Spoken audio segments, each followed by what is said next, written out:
Hello and welcome to my channel. I'm your host Suzanne, and I wanted to talk to you about meal prepping. And why am I this dressed? Well, I just walked in the door about maybe half an hour to 45 minutes ago, and I didn't have all morning to do meal prep. But we have a challenge that's going on. This is week 2 of that challenge, and I wanted to show you how you can still have a nutritious meal and you don't need all day for meal prepping, including myself, right? So let's get on with it. What I did, I had some time on Friday and I had some ground beef at home, so I did this filling, which is for shepherd's pie. Now I just put it in a bigger casserole. If you've really portioned your meals and you're measuring and so on and so forth, you could put your ground beef like for the shepherd's pie at the base and put your mashed potatoes on the top. And this way, to 1.5 or 2.5 cups of ground beef, half a cup or 1 cup of mashed potatoes. So I'm doing shepherd's pie, but I'm just going to do it in this tray because I work from home. It's easy for me to measure when I'm eating and get things done. However, if you're like on a keto diet or no carb diet, what you could use instead of the potatoes is cauliflower.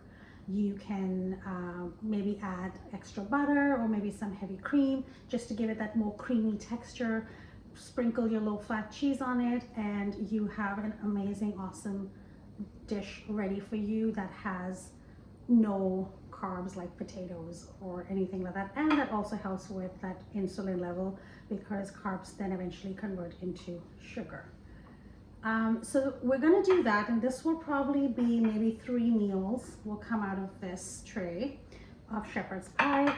And because I was running out of time, it's been a crazy work week and it's been an even crazier weekend. So I just had an amazing brunch with my girlfriend, and I realized, well, I don't have time right now to take out something and make sure it thaws and then cook it, because by the time I go to bed, it's going to be like 11 o'clock. So what can I do that is good on the pocket, still nutritious, and I won't be going for that snack cabinet or processed food? So this is what I decided to do. On my way back, went to Superstore. I picked up a bag of green beans, $5, and $10 for a whole chicken, a rotisserie chicken. And I took the back attached, which was the thigh and the leg, and I placed it in this bowl. This is meal 1. Meal 2, I will take these beans and I will divide it between them. And the rest of this chicken, I'll remove the skin, and the rest of the chicken I'm going to shred. And that chicken is going to come in handy for my omelets when I want extra protein in it for breakfast. The other half of that shredded chicken is going to come in handy for quesadillas or maybe chicken enchilada if you want to make. You can make a couple of dishes with this. So I like it because I still control what I'm eating, the quantity that I'm eating, and it works out perfectly.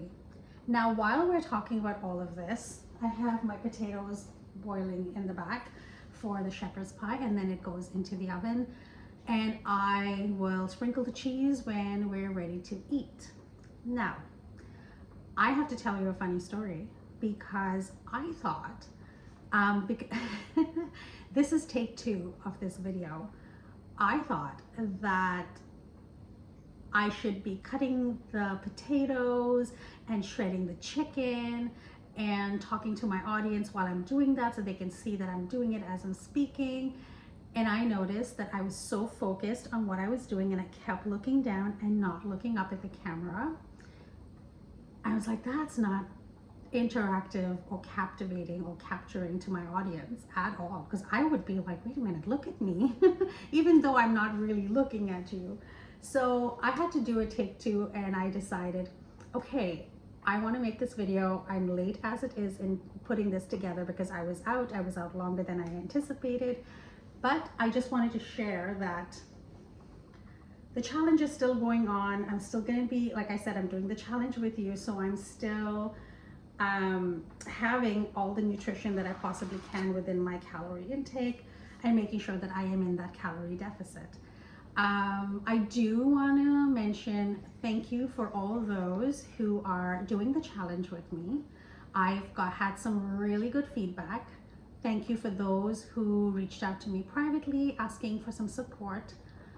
So I'm just gonna, without calling out names, I'm just gonna talk about some of the topics that I was asked privately. One of them was, it's very hard to track. Like, it's getting very cumbersome, it's tedious. Yes, your food diary is empty. What I really, really like about MyFitnessPal is when you start making a habit. So like, for example, if I put this chicken, I weigh it and it's X grams of protein, and then so many grams of steamed beans, and I ate that, and then I had my shepherd's pie, and then I had like a yogurt with some fruit and nuts and stuff in it, and I've tracked all of that, and it tells me I hit that caloric, like I hit the intake I was supposed to be, and I got that calorie deficit in. That was week 1. Maybe I had 2 meals like that, different kinds, but I hit the number that I was supposed to. I was not above, I was not below, I just hit target, and I enjoyed those meals. At the end of the week, I can review and see which week I really did good and what foods did I eat, because it tells you this week, this is what you ate, this is what you consumed, this is how much of exercise you did. And if I really like that meal, I might incorporate that 3 times a week, because I know that I am definitely 3 days out of the 7 days, I'm hitting my caloric intake. And I might be above or below in the others, but I'm still hitting that caloric intake. So yes, initially it is hard because you have to go in. Your diary doesn't know all the things you eat, right? But once you start putting things in and you pretty much have a staple, like I pretty much have chicken as a staple. I know that I'm gonna have X amount of chicken per plate or per serving. So now I don't even have to think. I can wake up in the morning because I know what I have prepped. I can wake up in the morning and say, breakfast check. I can actually input before I've even consumed it, because I know that's what I'm going to eat, because that's what's at home. And then as you're doing it, you can adjust because you haven't had lunch yet. Say you're saying, I'm going to have a can of tuna, but now you're going over your protein intake. And you're like, oh, okay, maybe I won't have the whole can. I'll have half a can of tuna. And then you put that into you and they're like, oh yeah, you hit your target. That is so much easier. And now I can complete my diary first thing in the morning. And now I have a diary that's going to check. I look and like, yep, I'm supposed to have this. Oh, I'm not supposed to have the chicken for dinner. I'm supposed to have it for lunch. Maybe I can switch it around a little, and that's fine. So 3 meals here, okay? 5 meals in all, because of these 2. I have this chicken that I haven't shredded yet. That might make another 2 or 3 dishes, right? And I do have, and it's in the fridge right now, marinating. I will be taking it out to bring it to room temperature so it cooks on very low flame. It is a small, not a very big piece. I can get maybe 2 meals out of it, of a decent amount of protein with it. And that is beef shank. And I'm just going to, on very low flame, I'm going to first sear it, and then I'm just going to put it there along with my bone broth, my carrots, celery, my thyme, rosemary, salt, pepper, garlic, fresh garlic and garlic powder. And when I reduce it, I'm going to add some red wine and make that sauce. And then I'm just going to add some mushrooms to it to give it that, you know, more wholesome, thickish consistency. And either I'll serve it on the side with some sweet potatoes, or I am making garlic mashed potatoes. So if I have any left over from topping this shepherd's pie, I might use that as the base as well, and throw in some steamed green beans. So that's what this is. And again, I controlled what I'm putting into my body. Because if I didn't do this and told myself, okay, well, it's Monday, I'm gonna go quickly before I start work, go to the grocery store and pick up chicken, probably won't be fresh and ready. And I'm gonna probably have to take a day old chicken, which I don't mind, because at the end of the day, I am shredding it and making something else out of it. But why do that? Now, you could make quesadillas, and those that are again on a keto diet can have your low fat or regular cheese on it, shredded chicken, serve it with a side of guac and salsa, and it's something fun. You can even make that for the kids. I'm sure they will enjoy it. They may not like the guac or the salsa, but they would absolutely love the ketchup I'm saying, the quesadilla that you can serve with ketchup for your kids if they're not big salsa fans. So I definitely wanted to share that with you. And like I said, thank you so much for all those who reached out. Somebody asked me a question as well, totally not on topic with the challenge, but asked me, you know, chicken breast is more healthy and more lean than chicken thighs. Why do you use thighs more? Because I love my life. I love the flavor.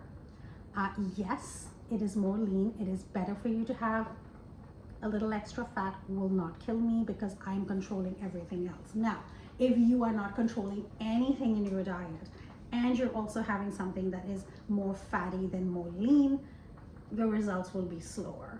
It's because I balance it out.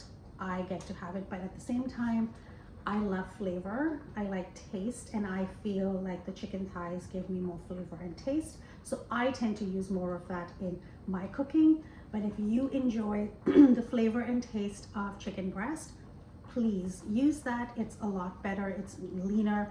I personally don't like it. I mean, I do use it from time to time, but I'm not a huge fan. So with that being said, how is everyone else doing? I would love to hear. I want to put out another challenge. So any ideas that you may have, please send them over to me. This is not going to be a very long video because I haven't even had a chance to change my clothes, which I really do want to do. So yeah, let me know. Let me know what's the next challenge you'd be looking for, something that helps and motivates you get to the summertime. I do want to talk about discipline to wrap this up and end this discipline. We look at discipline as being something harsh, strict, almost like a punishment. I want you to flip the script here. We spoke about flipping the script in my motivation video. How about you look at discipline? And this was an aha moment for me. I was listening to a podcast and it was mentioned in that podcast, and I thought that would be lovely to share with the rest of you. Take discipline as self-love.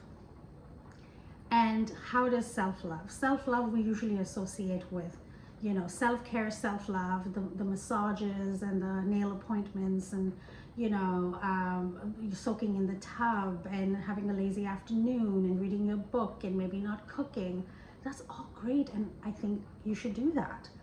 And honestly, like, there would be times where I'm not going to cook, and guess what? I'm going to get a rotisserie chicken. Discipline is about loving yourself. You have decided you want to incorporate something into your life to make that a lifestyle change. So it's not coming out of punishment. It's coming out of love. You're loving yourself. You love yourself enough to want to make that change. So the next time you're feeling like, oh my God, it's so hard for me to put this in, MyFitnessPal, like this diary thing is so time consuming. Think about it. Once you do the homework, you're not gonna have to keep doing it. Once you've put all that info there, you're pretty much going to be in and around that. It's going to be very different if you're going to try a whole different cuisine. And then, yes, you're going to have to add that to your diary. But majority of the time, it's going to be pretty much that, because that's what you cook. So you're already going to have that and, be able to keep track of that.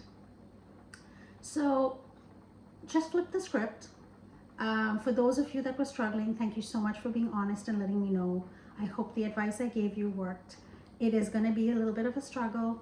And thank you for those who have shared with me that they have noticed changes on the scale. They have noticed the way their clothes fit them better, that they're feeling better. I personally myself am feeling a lot better, not just because I'm doing this challenge with you guys, but also noticing that the days are getting longer. Like it's 5:21 and it's bright outside, right? I mean, a month ago, 5:21 and it was dark. So, and today was full sunshine. It was very cold, but sunshine. So, better days are coming and we're having longer days. So, let's look at it from that angle and perspective. And I'm happy for all those that are doing it and are noticing the change. If you're having, again, any issues, feel free to reach out. Like I said, I answered some of the questions even on here in case somebody else is going through that but really never reached out. I hope it helps. Now we have this is the final stretch. I will be seeing you next Sunday, but Valentine's falls in between. So I would like to wish all of you a very, very happy Valentine's Day. And yes, those calories still count on Valentine's Day, so be mindful if you are doing this challenge. And track, you've had 2 glasses of wine, 3 glasses of wine, a bottle of wine, track it. And you'll know where you went wrong, whether it's wine, whether it's carbs, whether it's whatever it is you're consuming. So I'd like to wish everyone the best for this last week of the challenge and a happy Valentine's Day. And like I leave you every Sunday, be kind to yourself, be kind to others, and have an awesome Sunday and a fantastic weekend. Oh, which by the way also falls right into family days. So I would like to wish you all the very best, and I will see you next Sunday. And hopefully I will hear from you if there are any other topics that you would like me to talk about. Maybe something in terms of cooking, and some things in terms of meal prep. So I am looking forward to hearing from you. Have a fantastic day. Talk to you soon. Take care. Until next Sunday.